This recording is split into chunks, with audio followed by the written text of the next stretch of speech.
بسم اللہ الرحمن الرحیم۔ السلام علیکم۔ آج میں آپ کو حضرت سلمہ بن قیس اشجعی رضی اللہ تعالیٰ عنہ کا ایک واقعہ سناتی ہوں۔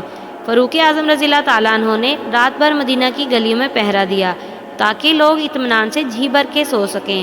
آپ پہرے کے دوران پوری رات گلیوں بازاروں میں چکر لگاتے رہے اور ساتھ ساتھ بہادر صحابہ رضی اللہ تعالیٰ عنہ کے متعلق سوچتے رہے کہ ان میں سے ایران کے مغربی صوبے اہواز کو فتح کرنے کے لیے لشکر اسلام کا سپہ سالار کس کو بنایا جائے۔ سوچتے سوچتے ان کی نظر انتخاب حضرت سلمہ بن قیس رضی اللہ تعالیٰ عنہ پر پڑی تو خوشی سے اچھل پڑے اور فرمانے لگے، آہا کیا کہنے، میں ایک مناسب سپہ سالار کے انتخاب میں کامیاب ہو گیا ہوں۔ جب صبح ہوئی تو آپ نے حضرت سلمہ بن قیس رضی اللہ تعالیٰ عنہ کو بلا بھیجا۔ جب وہ آپ کی خدمت میں حاضر ہوئے تو آپ نے ارشاد فرمایا، سلمہ، میں نے آپ کو اہواز کی مہم پر روانہ ہونے والے لشکر کا سپہ سالار مقرر کیا ہے۔ بنام خدا اپنی کمان میں لشکر اسلام کو لے کر روانہ ہو جائے۔ منکرین خدا سے جنگ کرنا۔ جب تم دشمن کے سامنے جاؤ پہلے انہیں اسلام کی دعوت دو۔ اگر وہ اسلام قبول کر لیں اور اپنے گھروں میں بیٹھنا پسند کریں اور تمہارے ساتھ جہاد میں شریک نہ ہوں تو ان سے صرف زکوٰۃ وصول کرنا۔ بائیں صورت مال غنیمت میں ان کا کوئی حصہ نہیں ہوگا۔ اگر وہ تمہارے ساتھ شریک جہاد ہو جائیں تو پھر وہ مال غنیمت میں برابر کے حصے دار ہوں گے۔ اگر وہ اسلام قبول کرنے سے انکار کر دیں تو ان سے بہر صورت ٹیکس وصول کرنا اور دشمن سے ان کی حفاظت کرنا اور انہیں ایسی تکلیف نہ دینا جسے وہ برداشت نہ کر سکیں۔ اگر وہ ٹیکس دینے سے انکار کر دیں تو پھر ان سے جنگ کرنا۔ اللہ تمہاری مدد کرے گا۔ اگر وہ لڑائی کے دوران قلعہ بند ہو جائیں اور تم سے مطالبہ کریں کہ وہ ہم اللہ اور اس کے رسول صلی اللہ علیہ وآلہ وسلم کے حکم پر ہتھیار ڈالنے کے لیے تیار ہیں تو ان کی یہ تجویز منظور نہ کرنا، کیونکہ تمہیں علم نہیں کہ اللہ اور اس کے رسول صلی اللہ علیہ وآلہ وسلم کے حکم سے ان کی مراد کیا ہے۔ اگر وہ تم سے مطالبہ کریں کہ ہم اللہ اور اس کے رسول صلی اللہ علیہ وآلہ وسلم کے ذمے پر سرنگو ہوتے ہیں تو تم ان کی تجویز بھی نہ ماننا، اس میں کوئی مکر و فریب پوشیدہ نہ ہو۔ البتہ اگر وہ تمہارے سامنے آ کر ہتھیار ڈال دیں تو پھر ان پر تلوار نہ چلانا۔ جب تم لڑائی میں کامیاب ہو جاؤ تو حد سے تجاوز نہ کرنا، نہ ہی غدر کرنا، نہ دشمن کے ناک کان کاٹنا اور نہ ہی کسی بچے کو قتل کرنا۔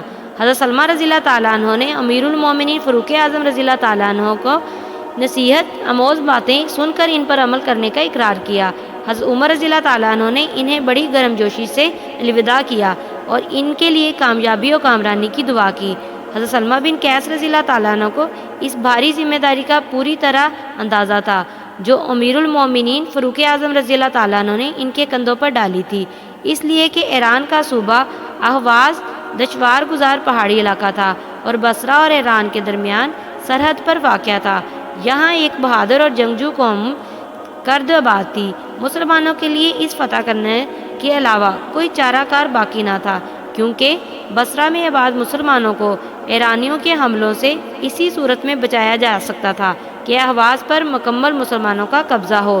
حضرت سلمہ بن قیس رضی اللہ تعالیٰ عنہ لشکر اسلام کو لے کر روانہ ہو گئے۔ ابھی وہ سرزمین اہواز میں داخل ہوئے ہی تھے کہ انہیں نامساعد حالات کا سامنا کرنا پڑا۔ لشکر اہواز کے چٹیل پہاڑوں پر بمشکل چڑھنے لگا اور اس کے نشیبی علاقوں میں گلے سڑے پانی کے جوہڑوں سے کبیدہ خاطر ہو کر گزرنے پر مجبور ہوا۔ راستے میں نکلنے والے زہریلے اژدہوں اور بچھوؤں کو تہس نہس کرتے ہوئے مسلسل آگے بڑھتا گیا۔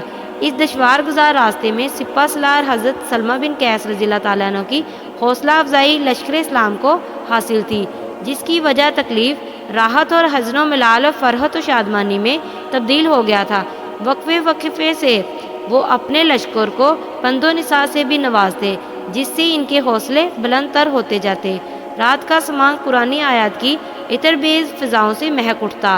رات بھر تمام مجاہدین قرآن مجید کی ضیاء پاشیوں سے اپنے سینوں کو منور کرتے اور اس کے لال جواہر سے اپنے دامن کو بھرتے رہتے، جس کی وجہ سے تکلیف کو بھی بھول چکے تھے۔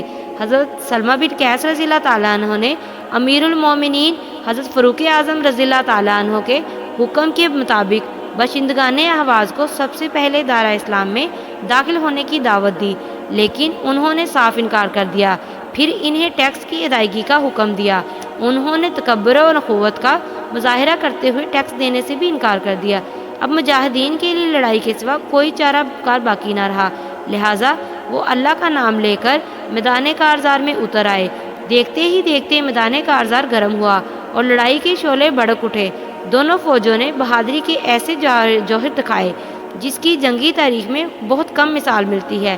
پھر تھوڑی ہی دیر میں مجاہدین کو علیہ کلمت اللہ کے لیے فتح و نصرت نصیب ہوئی اور مشرکین کو ذلت آمیز شکست سے دوچار ہونا پڑا۔ جب لڑائی اپنے منطقی نتیجے کو پہنچ چکی اور سپہ سالار حضرت سلمہ بن قیس رضی اللہ تعالیٰ عنہ اپنے لشکر میں مال غنیمت تقسیم کرنے لگے تو انہیں ایک بہت قیمتی اور عمدہ ہار نظر آیا۔ ان کے دل میں یہ خواہش پیدا ہوئی کہ یہ ہار امیر المومنین کی خدمت میں بطور تحفہ بھیج دیا جائے گا، تو لشکر سے کہا، یہ ہار اگر تمہارے درمیان تقسیم کر دیا جائے تو اس سے تمہارا کیا بنے گا؟ اگر تم بطیب خاطر اجازت دو تو میں یہ ہار امیر المومنین کو بطور تحفہ بھیج دوں۔ سب نے بیک زبان کہا، ہاں ضرور بھیج دیجئے، آپ کا یہ فیصلہ بہت مناسب ہے۔ اگر آپ نے وہ ہار چھوٹی سی صندوقچی میں بند کیا اور اپنی قوم کے ایک آدمی کو بلا کر حکم دیا کہ تم اور تمہارا غلام ابھی مدینہ روانہ ہو جاؤ، پہلے امیر المومنین کو فتح کی خوشخبری دینا اور اس کے بعد یہ ہار ان کی خدمت میں پیش کرنا۔ اس شخص کے ساتھ مدینہ منورہ میں امیر المومنین عمر بن خطاب رضی اللہ تعالیٰ عنہ کی جانب سے جو سلوک کیا گیا وہ ہر مسلمان کے لیے باعث عبرت ہے۔ ہم یہ واقعہ آپ کو اسی کی زبانی سناتے ہیں۔ قبیلہ اشجع کا وہ شخص بیان کرتا ہے کہ میں اور میرا غلام بصرہ کی طرف روانہ ہوئے۔ وہاں پہنچ کر ہم نے سفر کے لیے 2 سواریاں خریدی۔ اس کے لیے اجازت اور سرمایہ ہمیں حضرت سلمہ بن قیس رضی اللہ تعالیٰ عنہ نے عنایت کیا تھا۔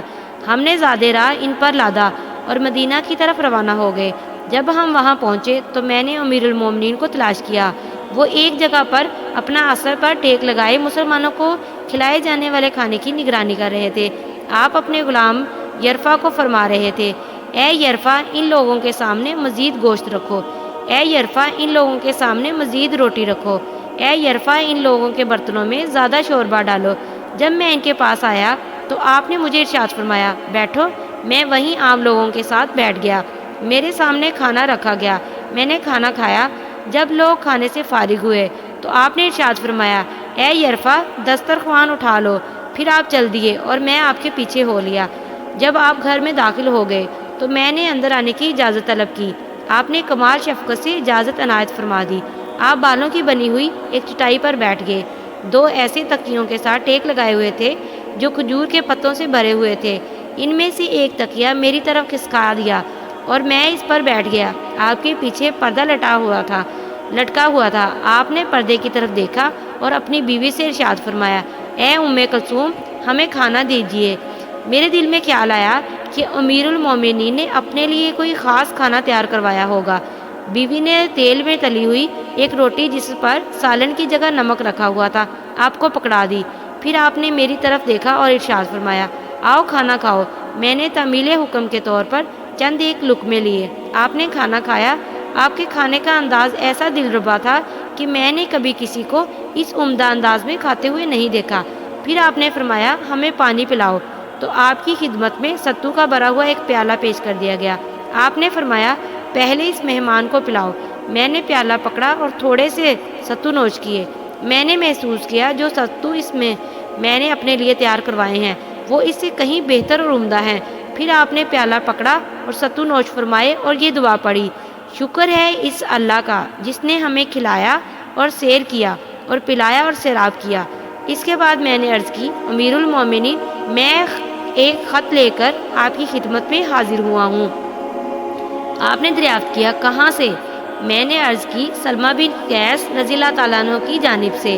آپ نے فرمایا، سلمہ بن قیس رضی اللہ تعالیٰ عنہ، اس کے قاصد کو میں خوش آمدید کہتا ہوں۔ لشکر اسلام کے متعلق کچھ بتائیے۔ میں نے عرض کی، امیر المومنین آپ کی تمنا کے مطابق لشکر اسلام کو اللہ تعالیٰ نے فتح اور نصرت سے ہمکنار کیا۔ میں نے اس جنگ میں پیش آنے والے واقعات تفصیل کے ساتھ آپ کی خدمت میں پیش کیے۔ آپ نے تفصیلات سن کر ارشاد فرمایا، اللہ کا شکر ہے اس نے ہم پر بے انتہا اپنا فضل و کرم فرمایا۔ پھر آپ نے ارشاد فرمایا، کیا تمہارا بصرہ سے گزر ہوا؟ میں نے عرض کیا، ہاں یا امیر المومنین۔ آپ نے پوچھا، مسلمانوں کا کیا حال ہے؟ میں نے بتایا، الحمدللہ خیریت سے ہیں۔ آپ نے دریافت کیا، بازار میں اشیاء صرف کے نرخ کیسے ہیں؟ میں نے بتایا چیزیں بہت سستی ہیں۔ آپ نے پوچھا گوشت کا کیا بھاؤ ہے؟ گوشت عربوں کی مرغوب غذا ہے، جب تک گوشت نہ ملے انہیں تسلی نہیں ہوتی۔ میں نے بتایا گوشت تو وافر مقدار میں دستیاب ہے۔ پھر آپ نے اس صندوقچی کی طرف دیکھا جو میرے ہاتھ میں پکڑی ہوئی تھی۔ آپ نے پوچھا یہ تیرے ہاتھ میں کیا ہے؟ میں نے عرض کی جب ہمیں اللہ تعالیٰ نے دشمن پر غلبہ دے دیا تو ہم نے مال غنیمت جمع کیا۔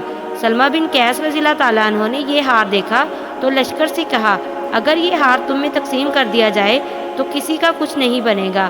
اگر تم بطیب خاطر مجھے اجازت دو تو میں یہ ہار امیر المومنین کی خدمت میں بطور تحفہ بھیج دوں۔ سب نے کہا ہاں ضرور بھیجیے، ہم خوش ہیں۔ یہ کہہ کر میں نے صندوقچی آپ کی خدمت میں پیش کر دی۔ جب آپ نے اسے دیکھا اور آپ کی نظر سرخ، زرد اور سبز رنگ کے چمکتے ہوئے نگینوں پر پڑی تو غصے سے آگ بگولا ہو گئے اور صندوقچی کو زمین پر زور سے پٹک دیا تو وہ موتی دائیں بائیں بکھر گئے۔ خواتین خانہ نے سمجھا کہ میں ان موتیوں کو چننے کا ارادہ رکھتا ہوں۔ وہ صورتحال دیکھ کر پردے کی طرف ہو گئی۔ پھر فاروق اعظم رضی اللہ تعالیٰ عنہ نے مجھے حکم دیا کہ انہیں اکٹھا کرو، اور اپنے غلام یرفع کو حکم دیا کہ جب یہ موتی اکٹھے کرنے لگے تو اس کی پیٹھ پر کوڑے مارو۔ میں موتی اکٹھے کرنے لگا اور آپ کا غلام یرفع مجھے مارنے لگا۔ پھر آپ نے فرمایا کم بخت کھڑے ہو جاؤ۔ میں نے کانپتے ہوئے عرض کی حضور مجھے سواری عنایت فرما دیں، آپ کے غلام نے میری سواری بھی چھین لی ہے۔ فاروق اعظم رضی اللہ تعالیٰ عنہ نے اپنے غلام سے ارشاد فرمایا اے یرفع اسے اور اس کے غلام کو بیت المال سے 2 سواریاں دے دو۔ پھر آپ نے مجھے حکم دیا کہ تمہارا سفر ختم ہو جائے تو یہ کسی ضرورت مند مسلمان کو دے دینا۔ میں نے عرض کی امیر المومنین میں آپ کے حکم کی تعمیل کروں گا۔ پھر آپ نے میری طرف غضبناک انداز میں دیکھا اور ارشاد فرمایا اللہ کی قسم اگر یہ حال لشکر میں تقسیم نہ کیا تو میں تیری اور سپہ سالار کی ہڈی پسلی ایک کر دوں گا۔ میں نے وہاں سے اپنی سواری کو سرپٹ دوڑایا اور جتنی بھی جلدی ممکن ہو سکتا تھا حضرت سلمہ بن قیس رضی اللہ تعالیٰ عنہ کے پاس پہنچا، اور ہانپتے ہوئے میں نے کہا اے سلمہ اگر تم میری اور اپنی جان کی خیر چاہتے ہو تو ابھی یہ ہار لشکر میں تقسیم کر دو۔ اور اسے پیش آنے والا پورا واقعہ میں نے انہیں سنایا۔ آپ نے وہیں اسی مجلس میں وہ ہار مجاہدین میں برابر تقسیم کر دیا۔ حضرت سلمہ بن قیس اس بات سے بہت خوش ہوئے۔ جزاک اللہ۔